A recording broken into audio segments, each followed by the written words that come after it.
Hey guys, welcome back to the channel. मेरा नाम अक्षय और गाइस आज मैं बात करने वाला हूँ क्या स्पेशल है इस सैटरडे के अंदर।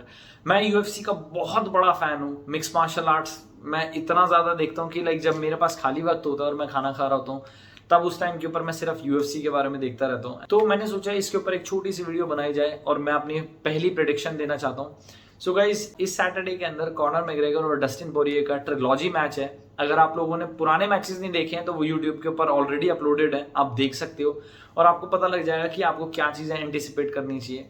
बहुत साल हो गए उन फाइटों को हुए हुए और उसके बाद अब ये तीसरी फाइट होने वाली है जो कि बहुत ही बड़ी और बहुत ही एंटिसिपेटेड फाइट है मेरे लिए और बहुत सारे यूएफसी फैंस के लिए।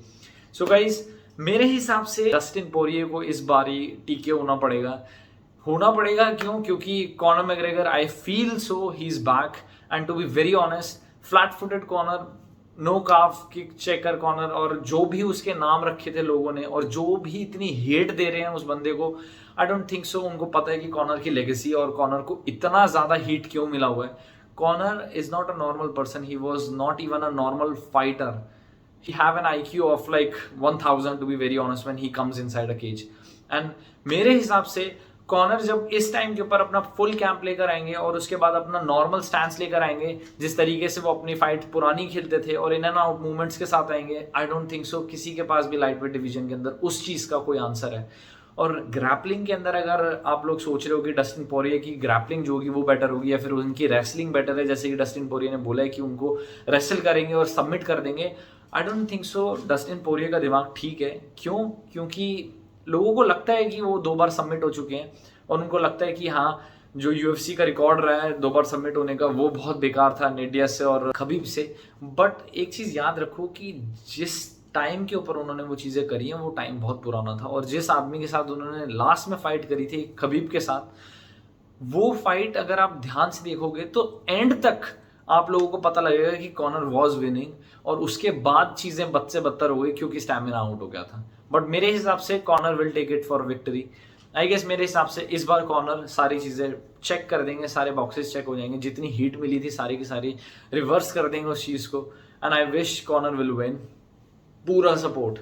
क्यों? क्योंकि कॉनर की स्ट्राइकिंग बहुत अच्छी है, कॉनर की एबिलिटी जो है वो बहुत बेटर है इन लोगों से, इनके आईक्यू से बहुत बेटर है। और जिन भी लोगों को लगता है कि डस्टिन पोरिये सच में बहुत ज्यादा बेटर है, दे विल गेट शॉक अगर कॉनर वैसे के वैसे वापस आए जैसे कि वो थे। And honestly speaking I wish तो कि वो वैसे ही वापस आए। एंड इस फाइट के अंदर, इस फाइट कार्ड के अंदर और भी ज्यादा इंटरेस्टिंग फाइट्स है। Gilbert Burns versus wonder boy, ये फाइट भी बहुत ज्यादा मजेदार रहेगी क्योंकि ये बहुत ही अलग 2 बंदे लड़ रहे हैं।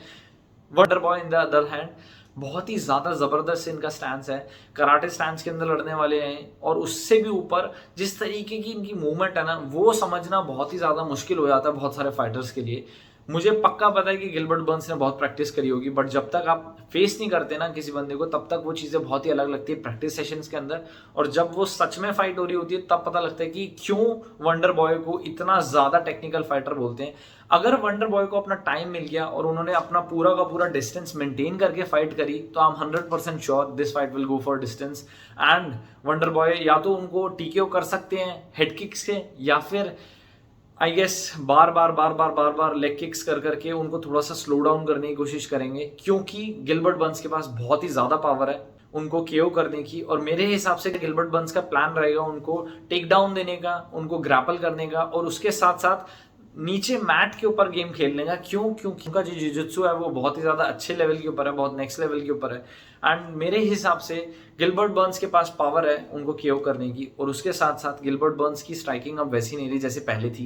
गिलबर्ट बर्न्स की स्ट्राइकिंग बेटर होती जा रही है टाइम के साथ और उसमें सबसे बेस्ट जो ओपिनियन है मेरा वो ये है कि अगर गिलबर्ट बर्न्स को जीतना है तो मेरे हिसाब से या तो उनको नीचे लेके जाना पड़ेगा ग्राउंड गेम के ऊपर या फिर एक टेलीफोन बूथ की तरह लड़ना पड़ेगा। क्यों? क्योंकि गिलबर्ट बर्न्स जब बूथ फाइट करते हैं ना तो बहुत ही अच्छे तरीके से खेलते हैं और उसके साथ साथ he can out perform wonder boy और उसके साथ साथ वंडर बॉय को केओ करने के चांसेस बढ़ जाएंगे अगर उन्होंने पेस रखा वंडर बॉय के ऊपर। I guess then Gilbert Burns is the one who will KO wonder boy. अगर वंडर बॉय को थोड़ा सा टाइम मिल गया और उनकी स्ट्राइकिंग जो थी वो चलती रही और उस हिसाब से अगर उन्होंने डिस्टेंस मेंटेन करा तो ये वंडर बॉय के डिसीजन में जाएगा। इसी वजह से इतने सारे कॉन्फ्लिक्ट्स हैं। ये गेम ही ऐसी है कि आप लोगों को हमेशा लगेगा कि किसके ऊपर बिट करना है, किसके बारे में सोचें कि कौन जीतेगा इस फाइट के अंदर। और उसके साथ साथ मेन कार्ड के अंदर तुवासा और हार्डी लड़ रहे हैं। मुझे लगता है हार्डी बहुत आराम से हार जाएंगे इस फाइट के अंदर। हेवीवेट्स के अंदर ये बहुत ही ज्यादा चांसेस होते हैं कि किसका लक चल गया और किस टाइम के ऊपर किसकी बॉक्सिंग जो थी या फिर किसका पावर पंच जो था वो लैंड हो गया। कोई भरोसा नहीं है कि हार्डी ने सच में मतलब कोई लैंड कर गया अगर पंच तो may be he will win, but I don't think so Hardy will win this fight. Hardy पिछली फाइट्स के अंदर इतना अच्छा स्टैमिना नहीं दिखा और उसके साथ साथ जिस तरीके की उनकी बॉक्सिंग है आई डोंट थिंक सो वो तुवासा को हरा पाएंगे इस मामले के अंदर। And Tuivasa is much better than Hardy for fighting in stance. और let's see, Hardy is a harder puncher than Tuivasa, और बट मेरे हिसाब से तुवासा जीत जाएंगे बहुत आराम से। लेट्स सी कैसे रहता है। सो यू गाइज, ये है यूएफसी की तरफ से बिटिंग्स कि कौन अंडरडॉग है और कौन जो है वो फेवरेट फाइटर है। सो लेट्स सी क्या होता है। मेरी तरफ से ये है गाइज, ऑनेस्टली स्पीकिंग, जब आप लोग इस स्पोर्ट को देखोगे और अगर आप लोग देख रहे होगे स्पोर्ट को पहले से, मैं आप लोगों को एक बात बताना चाहता हूँ। जब आपको एक फाइटर को देखते देखते इतना टाइम हो जाएगा ना कि वो बंदा ऊपर तक चढ़ गया है और उसके बाद like he is fighting, you realize कि कितना मुश्किल है उनको फिर फाइट करते हुए देखना and what is the anticipation behind it.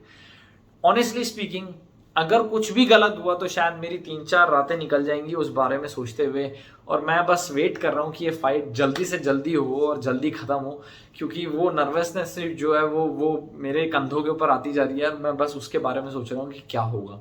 So guys, that's about it. अगर आप लोगों के पास सच में अगर थोड़ा सा टाइम होगा और आप लोगों को लग रहा होगा कि थोड़ी सी लाइफ थोड़ी बोरिंग है, तो आप लोग इस फाइट को देख सकते हो ESPN के ऊपर। एंड ऑनेस्टली स्पीकिंग, आपका कोई भी मिनट वेस्ट नहीं होगा इसके ऊपर। UFC is one of the best sport, और जब आप देखना शुरू करोगे you will realize why Akshay is so crazy about mixed martial art. Guys, अगर आप लोगों के कोई भी प्रेडिक्शन या फिर कोई भी क्वेश्चंस होंगे तो आप मेरे को कमेंट सेक्शन के अंदर डाल सकते हैं और मेरे को इंस्टाग्राम के ऊपर हमेशा क्वेश्चन पूछ सकते हैं। मैं वेट नहीं कर सकता इस फाइट के बारे में। हम लोग मिलते हैं अगली वीडियो के अंदर एंड आई होप अगली वीडियो के अंदर मैं आप लोगों को कॉन्ग्रेचुलेट कर रहा हूँ। लेट्स सी गाइस, हम लोग मिलते हैं अगली वीडियो के अंदर। तब तक के लिए जय हिंद, टेक केयर।